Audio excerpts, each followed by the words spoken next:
Hello, everyone. It's Michelle Hill with Southern Inspirations. Happy Thursday.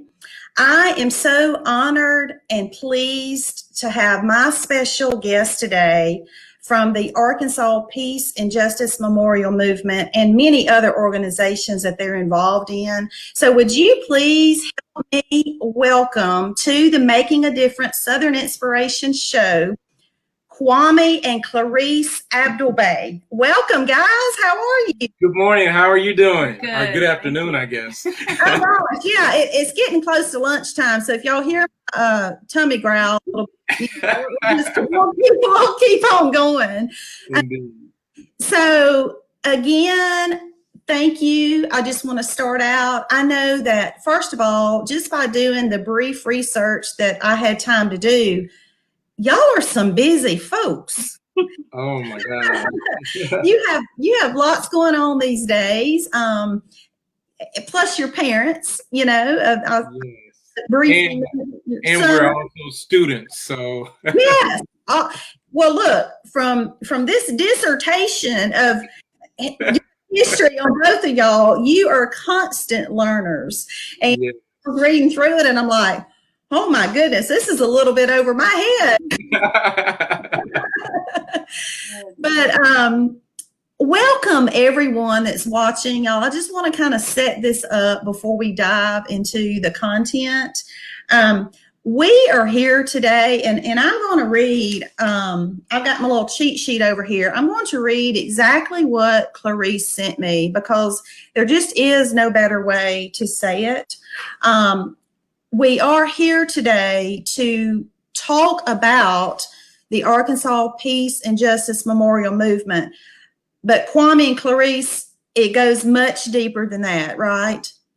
Yes, it does. And, we want to bring awareness, but we're going to dig beneath the surface. So I'm going to pop up. I put all of this in notes, and I'm just going to read it. I'm going to take our names down for just a second. Okay. Because I just think it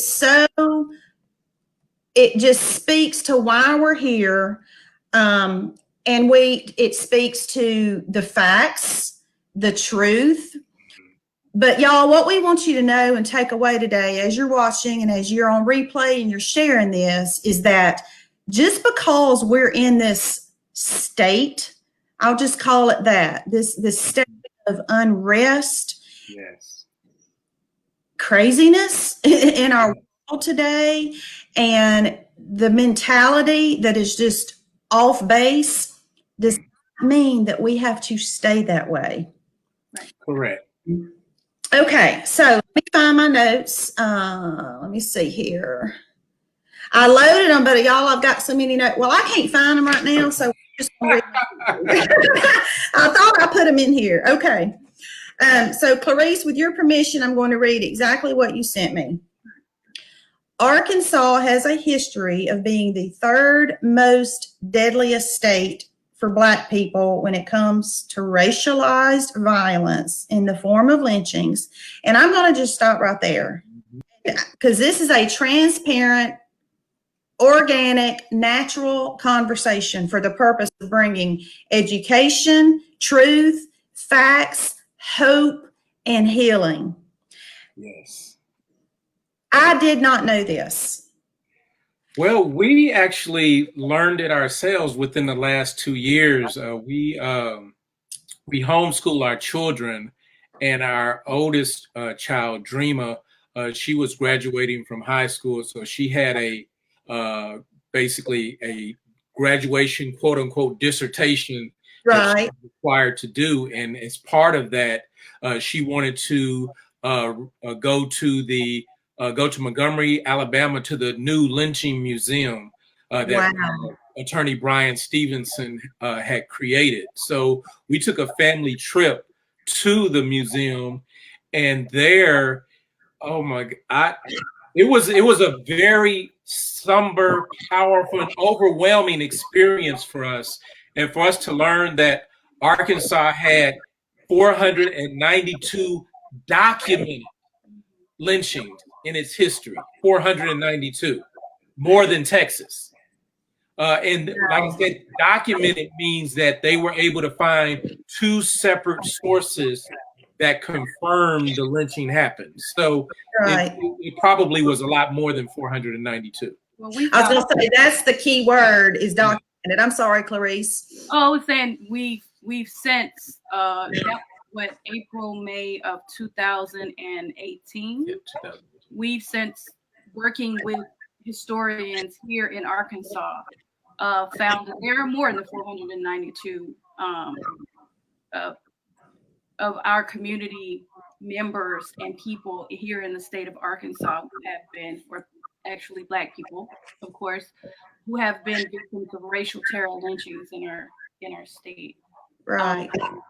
So that is very daunting, and it was very overwhelming, and it was like visiting a graveyard, if I could describe it that way, because everyone who came in, the energy was like visiting a graveyard. I can't even imagine the emotions in that moment as you stood there, and forget my terminology here, it almost probably slapped you upside the face as far as, wow, seriously, the natural state, our home state where we live and work and play, are you kidding me? Yes, and so what we did is traveling back to Little Rock, the drive from Montgomery, Alabama to Memphis, Tennessee was totally silent because we were just trying to digest what was going on. And then the drive from Memphis to Little Rock was, okay, now what are we going to do about it? We have been transformed. What are we going to do about it? So by the time we arrived back home, we had founded the Arkansas Peace and Justice Memorial. Yeah, well, and that brings up something that I say both to myself and quite honestly not out loud enough, and that is with awareness comes responsibility. Yes. And and even as I sit here in this space, I literally have chill bumps right now, and I'm not just saying that to try to be dramatic, but I have to look in the mirror and I have to tell myself again and again, with awareness comes responsibility. Yes. What do I plan to do about it? What is my place in the healing and the reconciliation? And so that's why I titled this Healing Together, because I really mean that. Now, granted, it's not going to happen overnight. Yeah. There's so much still need to learn. And, we've used that word overwhelmed, and you referenced that as far as making the trip to that museum.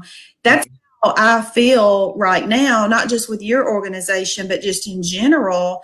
As a white individual and as a white female, I've asked myself, have I had my head in the sand? Have I not educated myself or not enough or not cared enough to learn more? And here's the two key words: before now.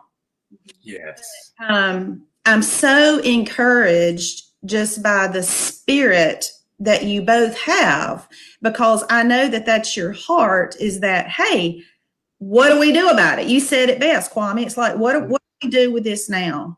Okay, I want to finish reading this. We stopped off at talking about the lynchings, because this is why we're here, guys and ladies, if you're watching. Today, right now, what we're dealing with is the most opportune time for us to accept the truth. This is documented, and like you said, we only know of 492. Deal with it. You guys have begun that journey to deal with it through this museum and this movement, and begin to heal from that truth together. Because here, this next sentence that I'm going to share is really at the core of where we all are right now with racial unrest and everything else that's going on in our world. Today's culture has ingrained within each of our psyches an us versus them mentality. When I read that, Clarice, I'm like, that is so exactly right. And again, I took a moment just to reflect on my own mentality and beliefs, and as you call it, ideological teams of division. Have I been of talking, at others instead of with each other. So speaking of that, this is about all the talking that I want to do on this episode right now, because I really want you guys to, I just wanted to have a good setup, and I hope I didn't carry that too far. It's fine. But I really want to be quiet, and I want to learn. I just want you to share your hearts and use this time to tell us more about the museum. As you feel led, the youth organization that you run, the Ouachita Foothills Youth Media Arts and Literacy Collective. Woo! That's cool too. And what you are working to do every day, and then very importantly, share how we can help as the public, as your allies, as those coming alongside of you. I really just want to give you that space. So y'all just share, and thank you again. Well, thank you, Michelle. We really appreciate you reaching out to us and really wanting to show that you are in solidarity with what it is, the push and the, I would say also in trying to really bring together. And we talk about reconciliation a lot, but we like to use to reconcile, because for us, you can't really reconcile something that was never established in the first place, never really established. And that's our racial bonds and racial relationships with each other. And right now we're dealing with our relationship with law enforcement. And historically, our relationship with law enforcement has not been a good one in the Black community. There's a lot of distrust. There's a lot of issues. And we know that from history. We know why it was put together. It was, it was slave catching, and it was all of those things. So that organization was put together for that reason. And we've never had really a trusting relationship with law enforcement like we need to. So, right. And then with that, it spills over into our other community relations with our white community being real allies with us in the movement of trying to reconcile our relationships. So we hear reconciliation a lot, and we are partnered with the Equal Justice Initiative in Alabama. But for us, we need to reconcile our relationships here in Arkansas, because we've never had that true partnership and true connection with one another. And that's very important for us. One thing that you talk about, the historical relationship with law enforcement and the Black community. Mm-hmm. I like to use the science of etymology. And when you look at the word police means policy. So the policy of your government by how the police act. And if the police act a certain way, what they're doing is they're enforcing the governmental policies. They may be written or unwritten, but they are the representative faction in the general public of what the government really and truly stands for. So when you look at the police, you get an opportunity to see what the policies of the government are. So if those policies deal with inequality, if those policies deal with inequitable environments, if those policies deal with us versus them, then those policies will manifest in the police. So yes, this is something where at this day and time, you hear things like defund the police, and you hear things like dismantle or abolish the police. But really, at the core of it, it's we're trying to change the policy that make the police do what they do and act the way they act. So yes, the police is the tip of the iceberg, but there's a whole bunch of stuff underneath that Right. we're trying to address. And go ahead. I was just going to say, to speak to both of that, what you talked about, the word reconciliation and then the police being the policy. I've never heard it broken down that way. And Clarice, that your comment about you can't reconcile what you've never had. Yes. Truly, and I'm guilty. I've already used the word reconciliation in this conversation multiple times, and even in the written form, perhaps promoting some other things that I've promoted. And so even that nugget right there, game changer for me. And I just wanted to take a second and acknowledge that, and thank you for breaking it down in layman's terms. We're just talking real stuff. And Kwame, you're so correct, and you're exactly right there. And it makes me think it's really no different talking about the police. It's no different than an organization or a business or a group. If there are no formal policies or procedures or structures in place that address, here's the key, there may be policies, but certain components. Yes. There's been a lack thereof. So just wanted to interject that I appreciate the way that you guys are breaking that down to me. So go ahead. I know you're about to say something else. Oh, I was just going to say that our goal as APJMM is the first one is to memorialize victims of historical racialized violence in the state of Arkansas. So that's what our goal is. That's one of our goals, and that's through our geographical and genealogical research and soil collection and historical markers and our descendant acknowledgement with conciliation.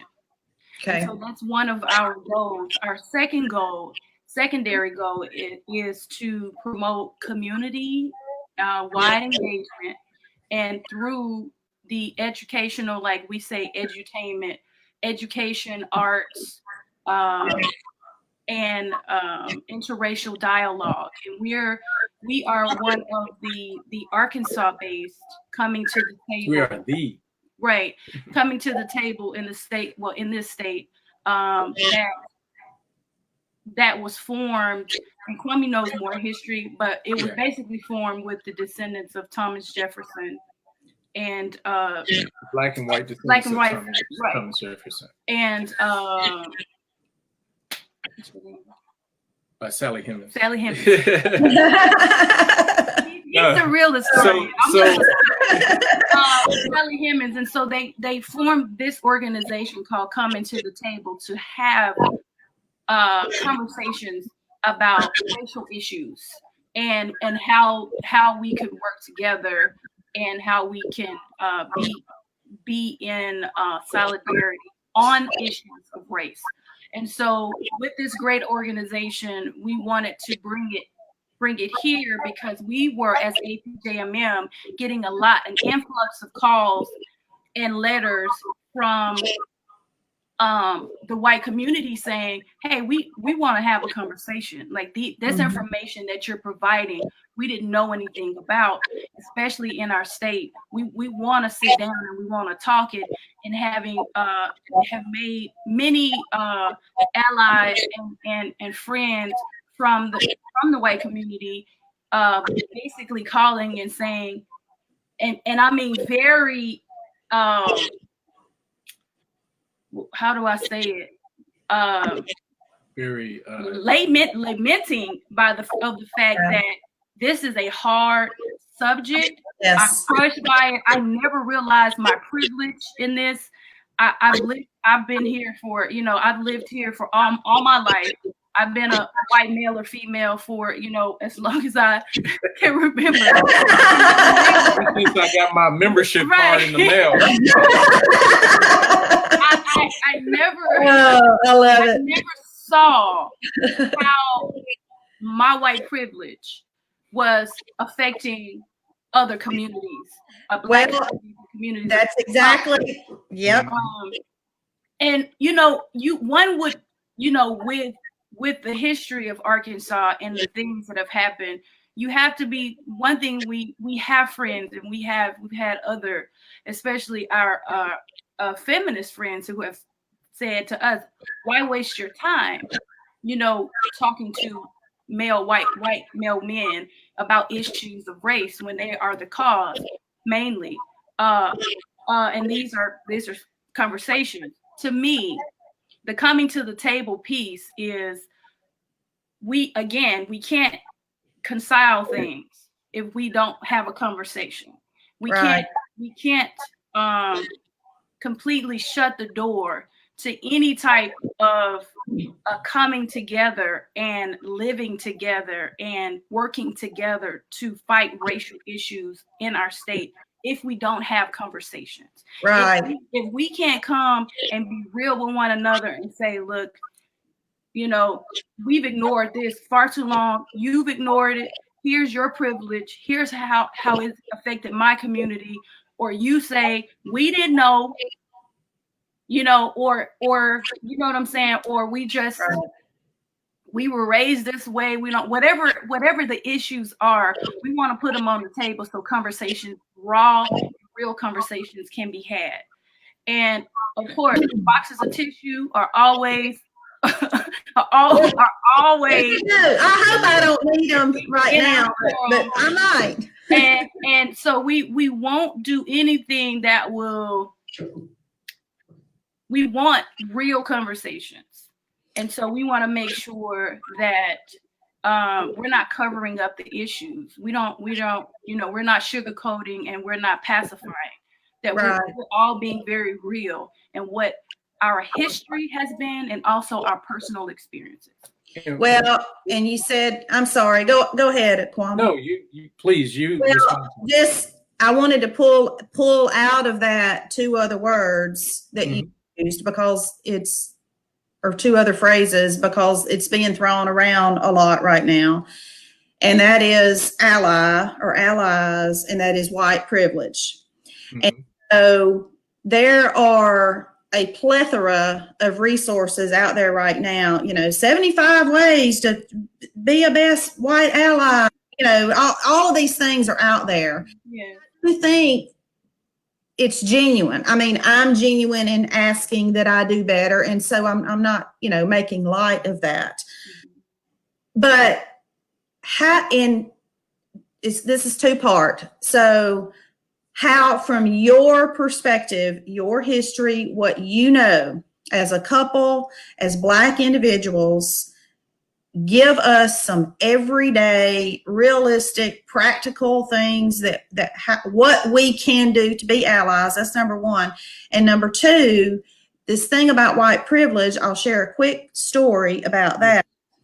I'm one of the ones, and I mean, I'm like, seriously? I mean, I'll tell you, just very raw in the beginning. I'm like, whatever, like what? I've had a hard life. Nobody knows what I've had to go through I'm not just this, blonde white woman that gets everything handed to her on a silver spoon. What do you mean white privilege? I mean, that's just me being real and processing that. And in the middle of processing that, I picked up the phone because I have some very close Black friends, male and female. I always have. I picked up the phone and called one of the ones that I'm probably the closest to. And I just said, we need to talk. I mean, it was about a month ago. I said, you know me, we're fixing to lay it out. And she lays it out to me. And I said, do I have white privilege just because I'm white? Like my background, my personal and professional struggles. And she said, yes. And so we had a conversation from there. So I just wanted to interject that because I'm just now on my journey. And it goes back to that, with awareness comes responsibility. And so now that I'm aware, that I have this white privilege. It's almost, I hate to call it a grief process. That's probably a horrible example, but I can't deny the fact. I've got to come to terms with that fact and work my way through that. And that's why I reference grief, because you have the different state. Not that I'm trying to use, that's like a horrible analogy. I just couldn't think. It's actually not. Really, it's actually not, because that's the process that most people will go through with a realization or an awakening. Right. Of sorts. There you go, an enlightenment, right? Yes. So what do I do with it now? It's like, what do I do with it now? Right. Well, the reason that it's a grief process is because this is a societal thing, and we're all suffering from structural violence. And that structural violence, the structure is on a foundation of white supremacy. And that white supremacy goes way back, generations before any of us were even thought of. So we're all victims. The thing is that the victimization of the marginalized segment of our society, which would be the black people, it would be the brown people, it would be Native, indigenous people. People of color. Right. Our victimization is so raw, it's so physical, and it's so apparent. And as you just articulated, your victimization is that you are been walking around basically daydreaming for the last several decades, and you've just been forcefully awakened. And I think that when we come to the table and we start talking about this, we all need to be empathetic of our own victimization instead of attacking each other, instead of blaming each other, because we need you just as much as you need us. We're together, and we need to work together. And there's some things that you can do with your white privilege that will help our situation, that we do not have access to that type of power. Right. And it's not, to echo what Kwami is saying, is the grieving process for our communities. We've never stopped grieving. Yeah. And if you think of it, if you look at that, and when you start learning those things, and you come into an awakening, it is very painful. Because if you're saying, I'm a good person, you know what I mean? I have friends of color. I'm kind. I'm generous. I do all these things, but understanding that there has been a privilege set up for you, like the starting line has been set, and we are behind that curve. Well, to that end, in this same conversation that I had with my friend, I also asked her very specifically, because she made a couple of comments that I can't recall at this moment, but my response to those comments was, has it always been this way? Have you always felt that way? I'll use your word, being behind or whatever, there's lots of different terminologies. And she said, oh yeah, girl. And I said, give me some examples. Like I needed to feel and experience it, y'all. And yes, I have chill bumps, and I hope I don't cry, because she is such a special friend to me. Yes. And so to hear her share real life experiences that she's been through professionally and personally, not that she was abused or clearly not lynched, but still what she experienced was real. And she's a single mother. And so she also shared some points with me, how she has to prep her children in certain situations before they go into public. Right. Yes. The talk. We call it the talk in our community.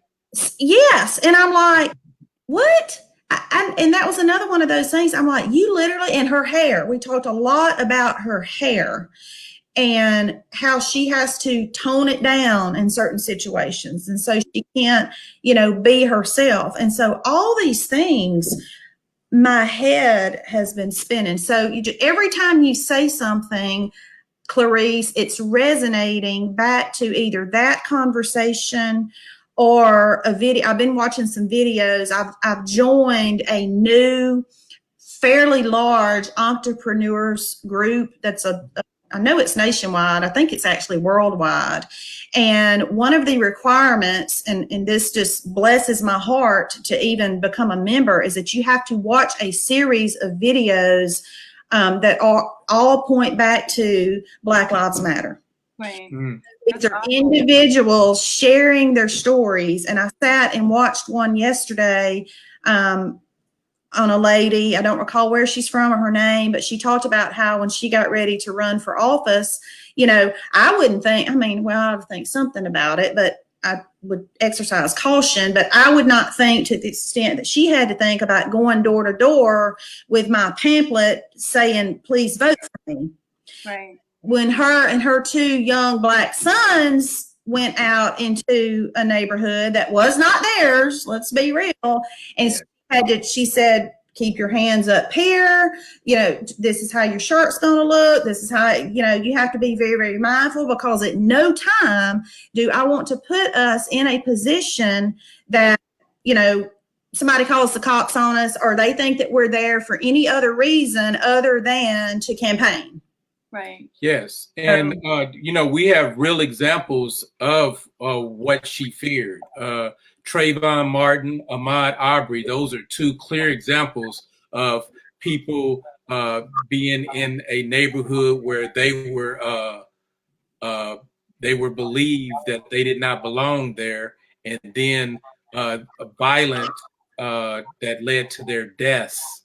And that's real stuff. When our son, our 5-year-old son, he'll be 5 in a couple of weeks. But when he was born, that's the first thing that I had to come to grips with is I have a Black male that I have to raise, and I have to give him that talk, not on a weekly or monthly basis, but basically on every hour of the day. And I have to keep ingraining it in him. So we in the Black community, we train our children and prepare them for police citizen interactions. And one of the things of the Black Lives Matter movement is all we're asking is, now, since we train our children, you train the police so we can both be trained on how to interact with each other. Right. And for us, it is, I really want that information that the videos and the organization that you work on, because I think I'll get that to you. And amazing. We also, with the Coming to the Table Arkansas chapter, have books and also different literature and also videos for the group that we've collected or that have come together, so that they can be, and we can all be educated on what it is we need to know about one another, especially if you're looking for historical facts and information. It's similar to the group that you are working with right now, and I think that's awesome. But we are doing that same thing, and had our first meeting about 3 weeks or so ago with a group of multi-level racial group of individuals who were very passionate about making a difference and really, making things happen and not just talking, because that's not what we're doing. Like, we'll have a conversation, but we have action steps. Like, we want things to move.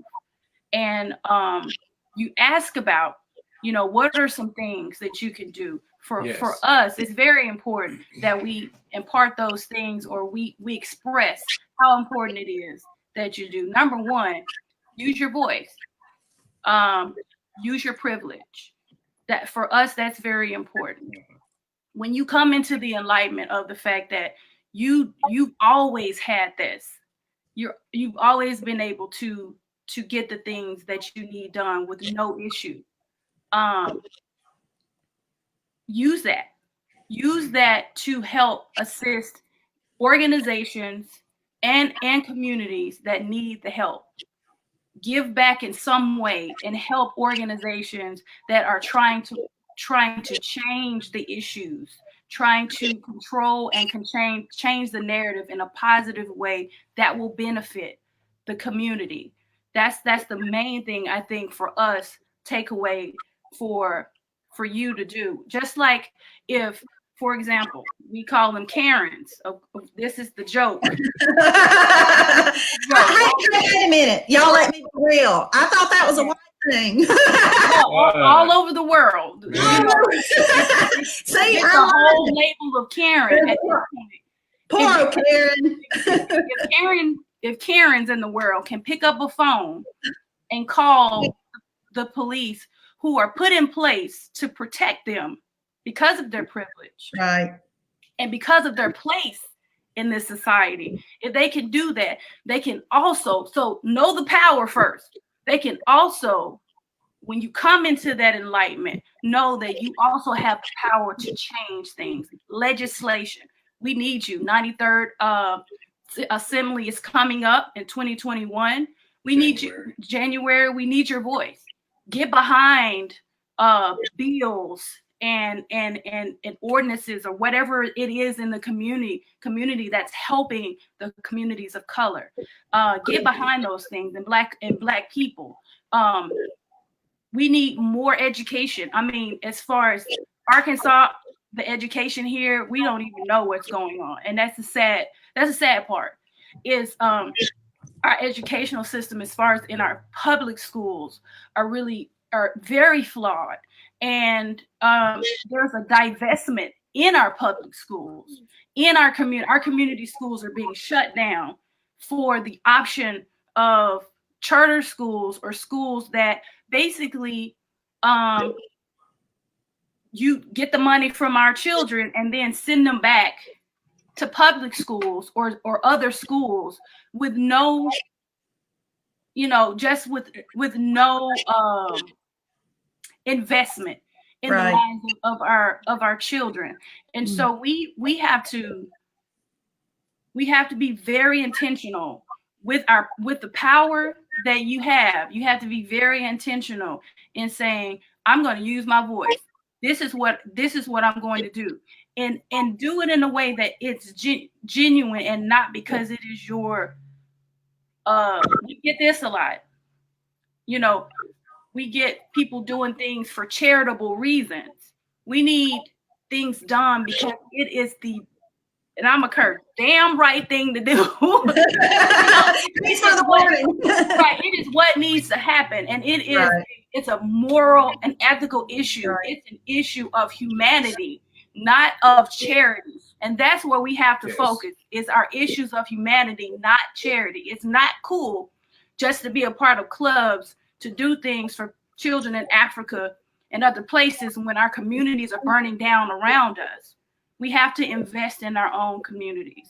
Yes, and when Clarice talks about humanity, that's when we get into the understanding that Black Lives Matter is, that phrase is used because, like we said, we're all victims, but the Black lives are far more victim. If we talk about quantity, our victimization is pales in compared to the victimization that you have in your daydream situation.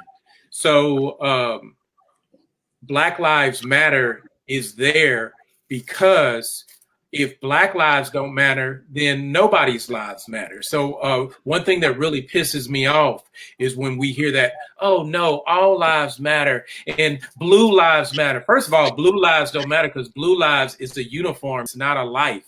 There's nobody walking on this earth right now that doesn't play in Star Trek that has blue skin. Right. So let's stop the blue lives matter. Right. Black Lives matters, it's intentional. And when we start working towards the issues that are brought up in this Black Lives Matter movement, everybody wins. Everybody wins when our government functions the way it's supposed to. Everybody wins when our police function the way they're supposed to. Everybody wins when we have legislation and policy that is equitable and that everyone is addressed in our laws and in our regulations and in our policies the way that they need to be addressed as far as health, safety, and welfare is concerned. Right. So the reason you need to support Black Lives Matter is because Black Lives Matter, like I said, it's the tip of the iceberg, but once you get underneath the surface, all people will benefit from what Black Lives Matter is trying to set forth. And in no way are we ever saying that, because I'm a native Arkansan and also Native Indigenous family. Yes, we are. So that we know the history of that. Right. And never will we ever try to diminish the history of any culture that has been attacked and had to experience racial violence in any way. We are never doing that, and that's not what that means. And I think it's frustrating to hear when we're trying to voice how very important it is for Black Lives Matter to be an important issue for our communities, and for white communities. Right. Is because if you tell us that if you come with all lives matter, what you're doing is you're telling us that you're basically dismissing the importance of what we've had to deal with for over 400 years. So for us, speaking and saying that, it's never to diminish or disrespect anybody's struggle, right, or anybody's apartheid. Never that. It's to let you know that we've been in this for far too long, and it's not important, and it's not important enough to be at the forefront of issues so that we can go back to the conciliation between us. Right. And especially in Arkansas, when we're third in racial violence, we really got to get on the ball. We're working together and changing things, because there's an uprising coming. It's here. And we have to be able to come to the table and talk to one another, because it's not slowing down. Right. Nobody is stepping back. Yeah. It's here and it's coming, and our young people are not taking it. Black or white, know that. Right. And they are not. And there have been white community members who have said, who grandchildren in the Gen Z and the millennial generation, who are calling them out on their racism and on their bigotry, in their privilege, and begging them to use it, Black and white, right, and in all colors. But mostly we can see our white community of young people are rising up against it because they're just sick of it. Yeah. Why do we have to live in a world that honors broken systems? Like, we want to get along. Like, we love each other. We want to be together. We want to be able to exist and live. And if we can't do that, then we talk about environmental justice. All of that is connected. That is all connected. Environmental, racial justice, that's all connected. If we can't get that right, how are we to live here together? How are we to fight together to save our world and our environment? We can't. Right. You can't do it alone. We can't do it alone. Right. We have to all do it together, and that's important. I like the way that you talked about Honoring broken systems. That was, I like Oh, that. I did too. Yeah, it's so true. Well, thank you again for breaking that down, particularly as it pertains to Black Lives Matter versus the All Lives Matter, because you're exactly right. It's like, well, for me, it's like, well, duh. Nobody has to say all lives matter. Of course we matter. Yes. So what is the point? By saying that, you're trying to squash the fact that Black individuals have been marginalized. There's been, systemic racial injustice for years and years and years and years. And if you just flippantly dismiss the fact that not just as a movement, but those three words, Black Lives Matter. That's the way that I am choosing. Yes, it is a movement, but I want to be a white individual, an ally, a Christian based, my faith. I want to be an individual that lives like that Black lives matter. Yes, they do.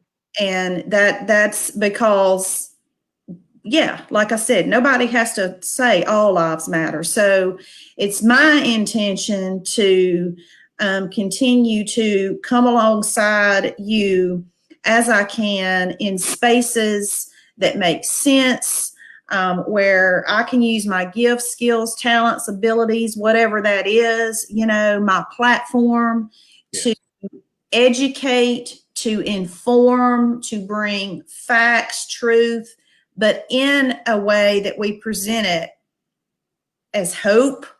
Yes. And a future. I'm going to call it a future now instead of a reconciliation, a future that looks completely different. Yes. Past and the present, because Clarice, you said it.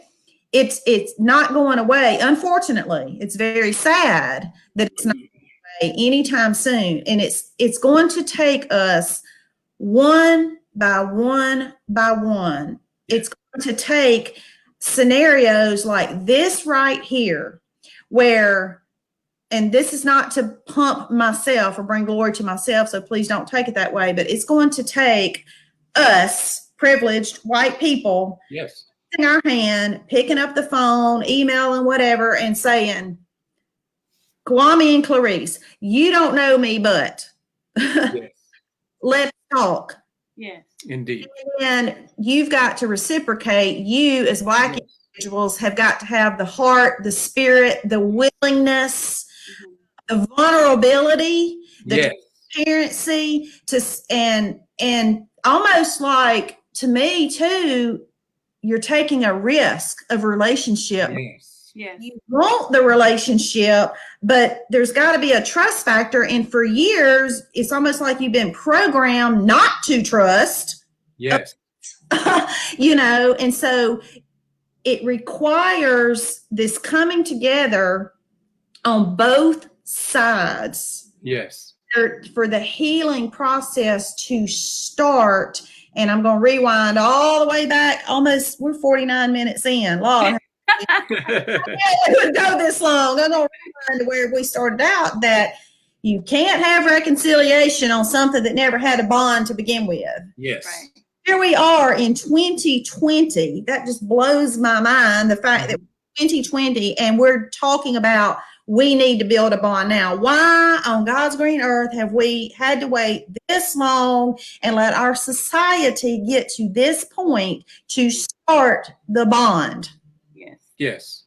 Okay, that's my soapbox. And you're talking about that. Go ahead. You're talking about that future and how we here in Central Arkansas, specifically in Little Rock, can start working towards the future that you speak on. Is we all need to educate ourselves, both Black and white, but more particularly white, educating ourselves on the history of redlining. Redlining is a process where it's legal segregation.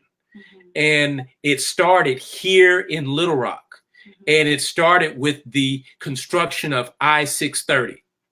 I-630 was a part of a redlining project by the federal government where they separated the races and the classes. Because if you go south of I-630, you see a totally different environment than you do when you go north of I-630.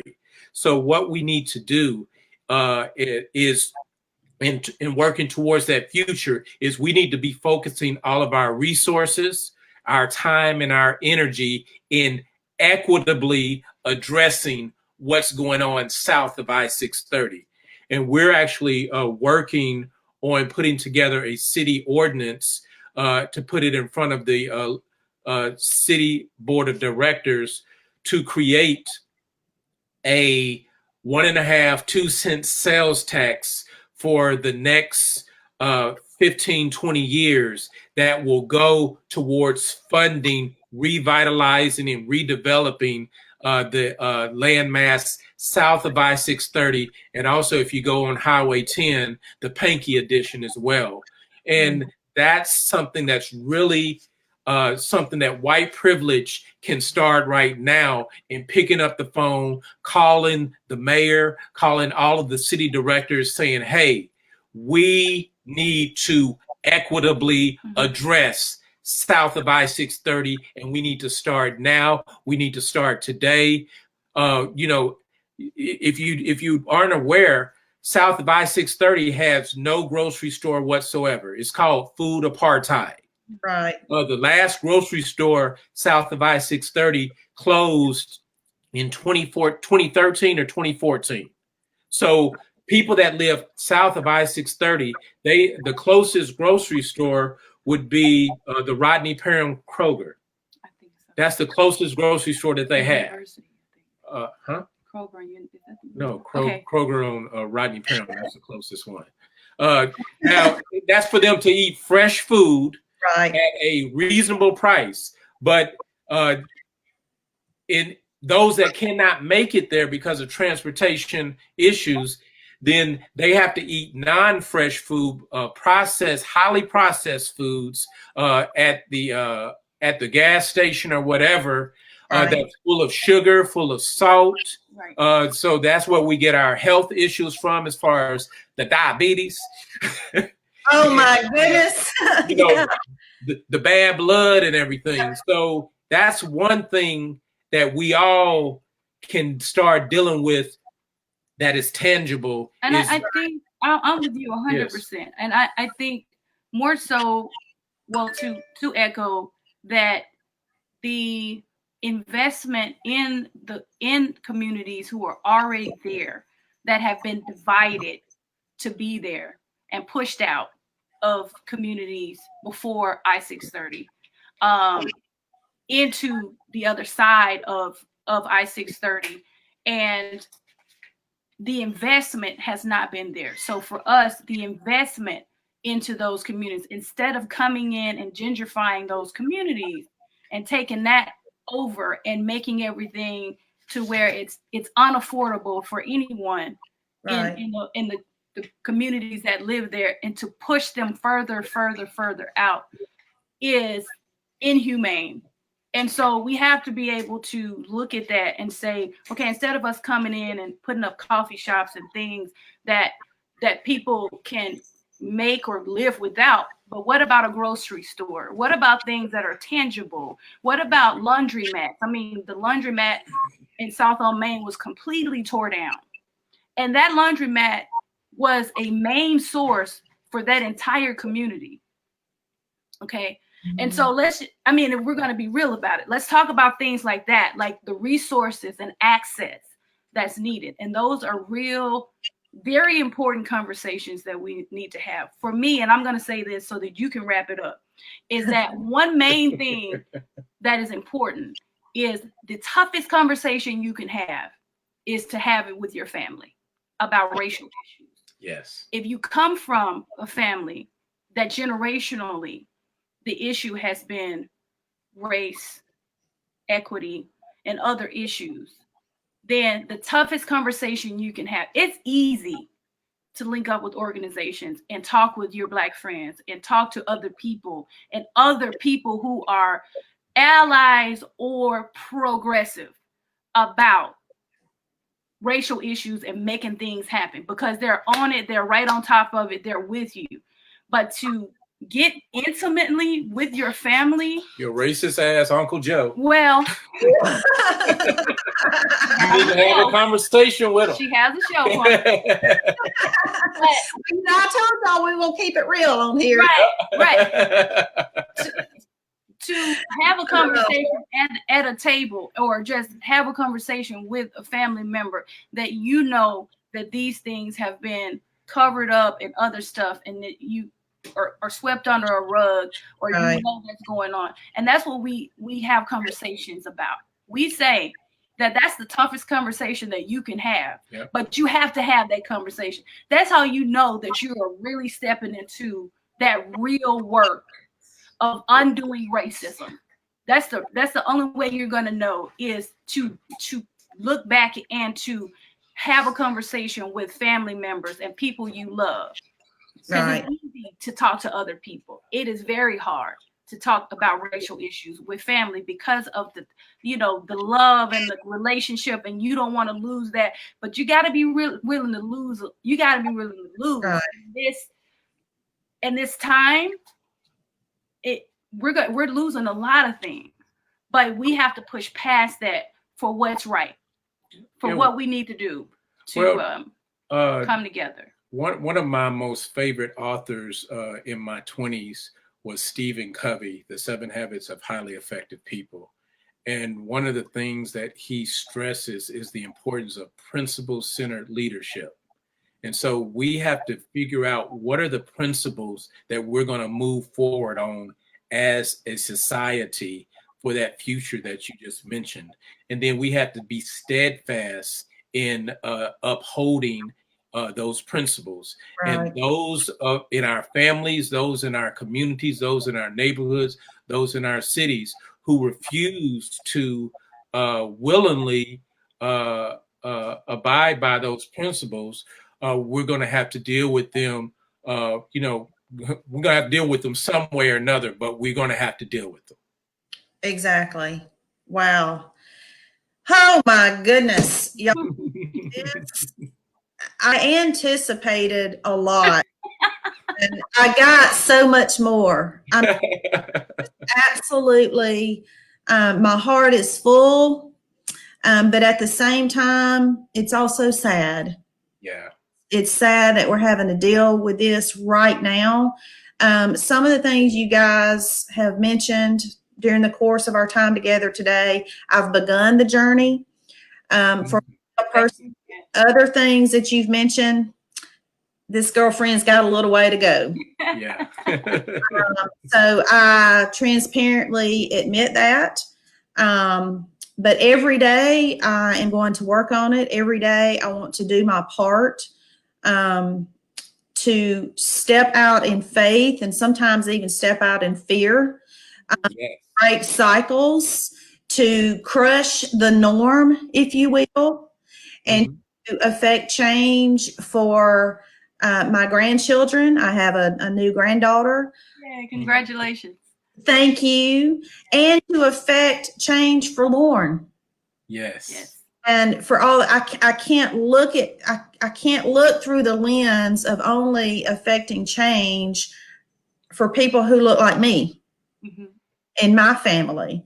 It's got to be for all of us, for, again, true healing to take place. And y'all, that's what we need, because the hurt runs deep. Yes, it does. Yes. And I like the way that you mentioned your grandchild and our child. When we move in the mindset of the ancient indigenous cultures, that they did not make any decision that they did not sit down and think about how that decision affect the next 7 generations.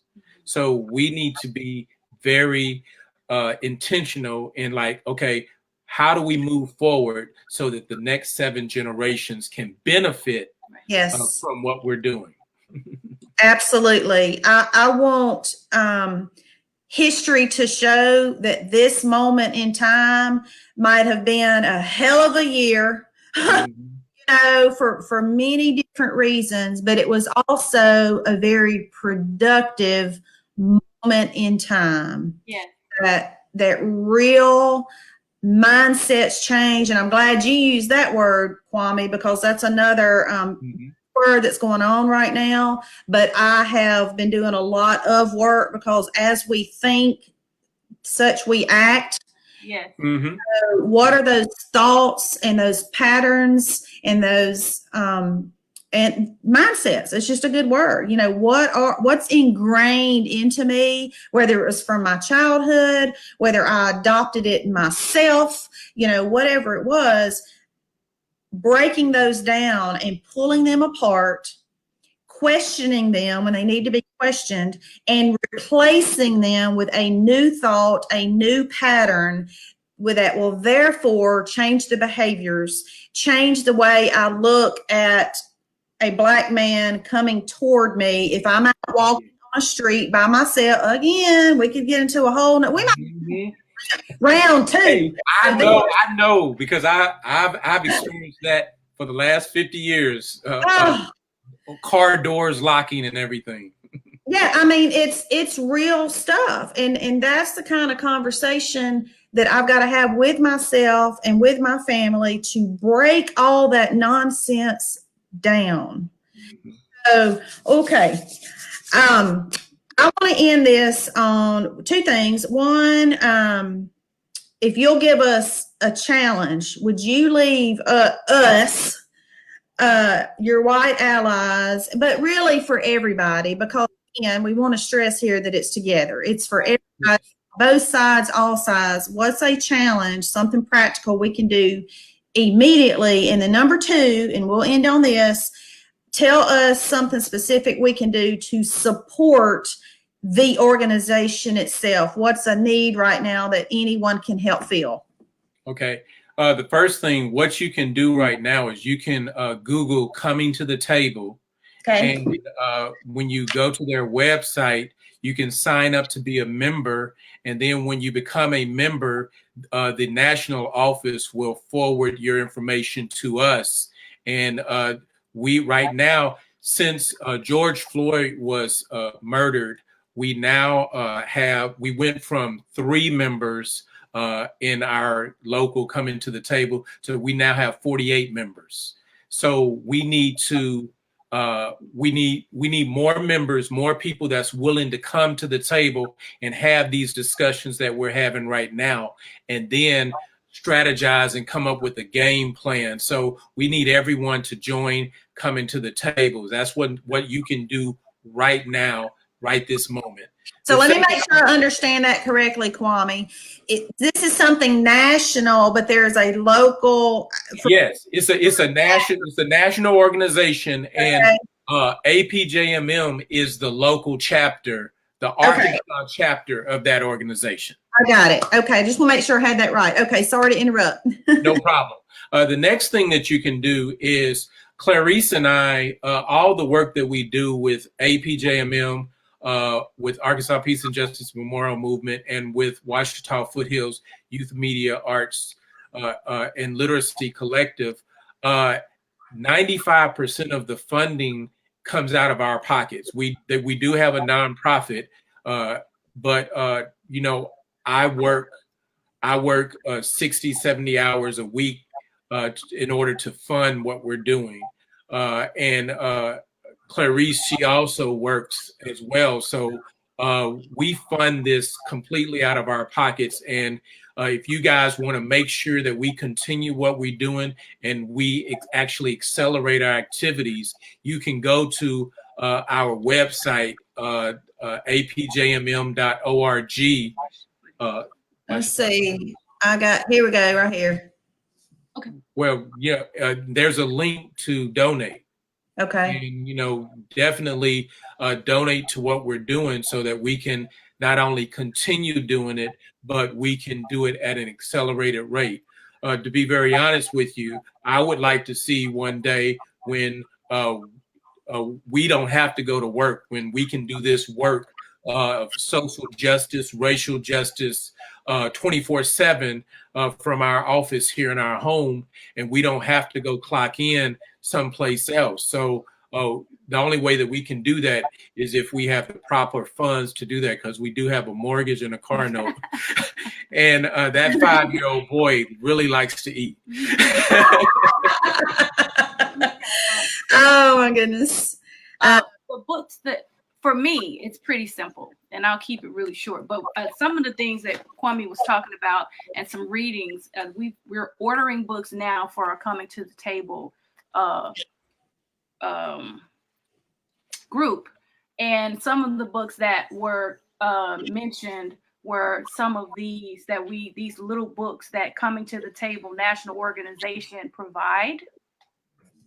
I'm going to pop those in. So we have the Little Book of Racial Healing. Yes. All right, who's the author? The author of this is Lisa Church. Racial Healing. Oh, sorry. Thomas Norman DeWolf. Thomas Norman DeWolf. Norman DeWolf. Yeah, I'm going to pop that up so everybody can have this as reference. Right. Okay. And then here's another one, Race and Restorative Justice. Hold on, I put Norma instead of Norman. Let me fix that real quick. Oh my mercy. Hold on just a second. I just want this to really be up here so people can go back and write it down. Okay, now we got it right. Okay, now I'm ready for the next one.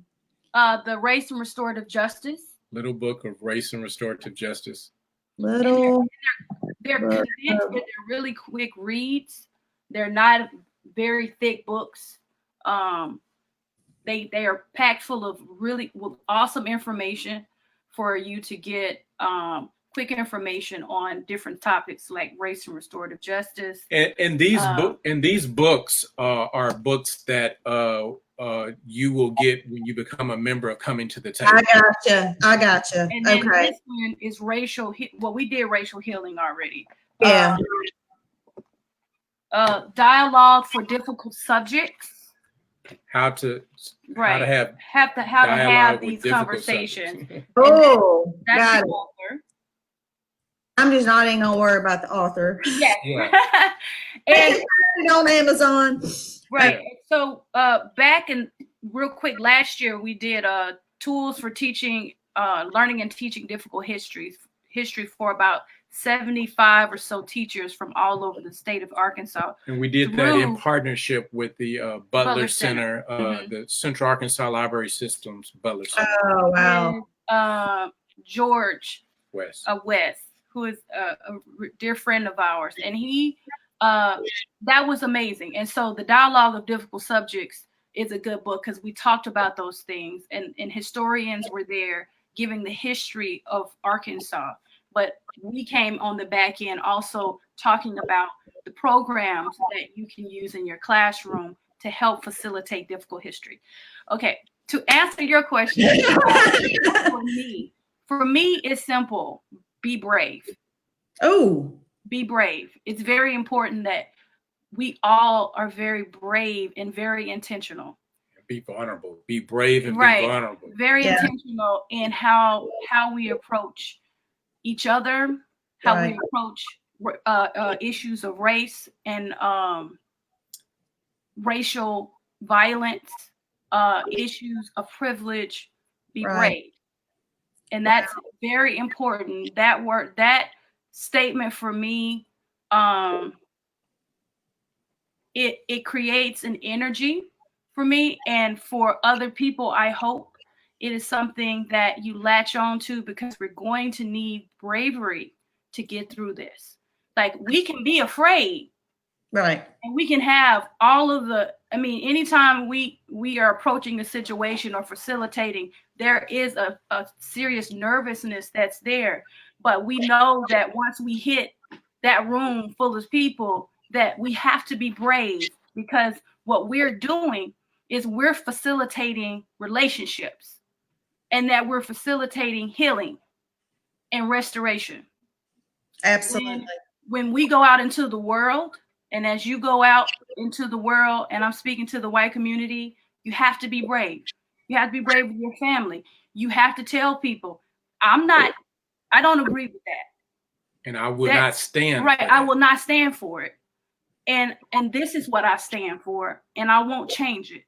That's going back to those principles that I talked about. Right. So bravery for me is important, and also those things that we talked about how important it is that we are talking to our legislators, our city directors, our mayor, our government, justices of the peace. Right, our governor, everybody, people who are making these different ordinances and things in our community that make a difference, that change the narrative for people of color, Black people. So absolutely, we have to use our collective voices and be brave. Wow.